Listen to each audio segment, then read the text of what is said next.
Le cosinus. Dans ce chapitre, nous allons étudier ce que l'on appelle le cosinus d'un angle aigu dans un triangle rectangle.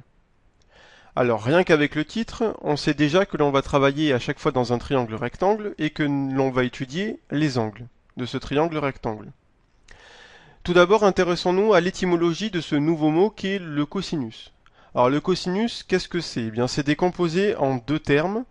Un terme qui vient du latin cum et qui signifie avec, et un terme qui vient du mot arabo-indien sinus et qui signifie courbé. On peut imaginer que le terme sinus fait référence dans le triangle rectangle à ce que l'on peut appeler les angles. Donc le cosinus, avec le sinus et la tangente que vous verrez en classe de troisième, font partie de ce que l'on appelle la trigonométrie. Alors la trigonométrie, voilà encore un nouveau mot. Ce nouveau mot trigonométrie vient du grec.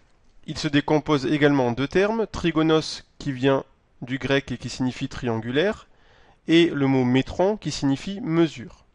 La trigonométrie, c'est en quelque sorte une partie des mathématiques qui explique les relations qu'il existe entre les différentes distances, les différentes longueurs des côtés d'un triangle, et la mesure des angles à l'intérieur de ce même triangle. Alors nous, au collège, nous allons nous intéresser uniquement à la trigonométrie à l'intérieur de triangles rectangles. Et ensuite, au lycée et dans vos études supérieures, vous étudierez la trigonométrie dans des triangles quelconques. Nous allons donc commencer par ce chapitre par faire quelques rappels sur le vocabulaire qu'il faut connaître pour pouvoir étudier les triangles rectangles. Grand 1, cosinus d'un angle aigu. Dans cette première partie, nous allons commencer par faire quelques rappels concernant les côtés d'un triangle rectangle. Donc on va considérer un triangle rectangle ABC, rectangle en B. On rappelle au passage qu'un triangle rectangle, c'est un triangle qui a un angle droit, c'est-à-dire un angle de 90 degrés. Et à l'intérieur de ce triangle, nous allons nous intéresser aux angles aigus. Donc à l'intérieur d'un triangle rectangle, au-delà de l'angle droit, il y a deux angles aigus. Donc ici, il y a l'angle BCA, celui-ci, et l'angle BAC, qui sont des angles aigus. Pour l'exemple, on va considérer uniquement l'angle BAC, qui est marqué ici, qui est un angle aigu. Et on va regarder les différents côtés de ce triangle rectangle. Alors, dans un triangle qui est rectangle, et uniquement dans un triangle rectangle, il y a toujours un côté qui est facilement reconnaissable, c'est le côté le plus grand. Le côté le plus grand, c'est ce que l'on appelle l'hypoténuse. Attention à ce nouveau mot de vocabulaire, hypoténuse, ça commence par un H, mais ça ne vient pas du tout du même mot que le mot hypothèse. Il n'y a pas de H après le T. L'hypoténuse, c'est le côté le plus grand dans un triangle rectangle. Donc ici, cela correspond au côté AC. Cette hypoténuse, elle est facilement reconnaissable également parce qu'elle est située à l'opposé, de l'autre côté, en face de l'angle droit. Donc elle est située exactement à l'opposé de l'angle droit.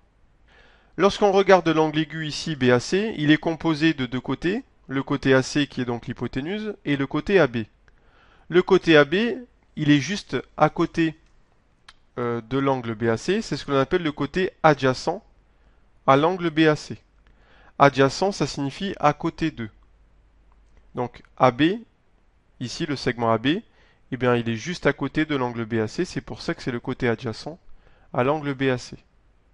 Donc l'angle BAC est composé de deux côtés, l'hypoténuse et le côté adjacent AB, que l'on vient de surligner en vert.